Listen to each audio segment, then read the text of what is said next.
এই ভিডিওতে আমরা দেখব কিভাবে আমরা আমাদের সাবস্ক্রিপশনটাকে আপগ্রেড করতে পারি অথবা রিনিউ করতে পারি। প্রথমেই আমরা আমাদের ড্যাশবোর্ডে চলে আসব app.qcommerce.com-এ। এরপরে আমরা চলে যাব সাবস্ক্রিপশন অপশনে এবং অ্যাপ সাবস্ক্রিপশনের ভেতরে। অ্যাপ সাবস্ক্রিপশনে আসলে আমরা দেখতে পাচ্ছি আমরা এখন প্রো প্ল্যানে রয়েছি। সো আমরা ইচ্ছা করলে আমাদের সাবস্ক্রিপশনটাকে রিনিউ করতে পারি। আমরা এক্সটেন্ড সাবস্ক্রিপশন থেকে আমাদের কতদিনের জন্য রিনিউ করব সেটা সিলেক্ট করতে পারি।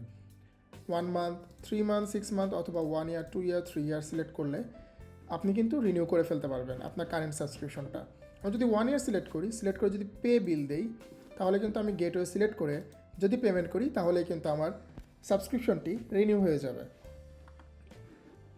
এবার আমরা দেখি কিভাবে আমাদের কারেন্ট সাবস্ক্রিপশনটি আপগ্রেড করতে পারি। আমাদের এখন প্রো প্ল্যানে রয়েছি আমরা চাইলে কিন্তু প্রো প্ল্যানটি এখন আমাদের কারেন্ট প্ল্যান রয়েছে, আমরা ডাউনগ্রেড অথবা আপগ্রেড করতে পারি খুব সহজেই।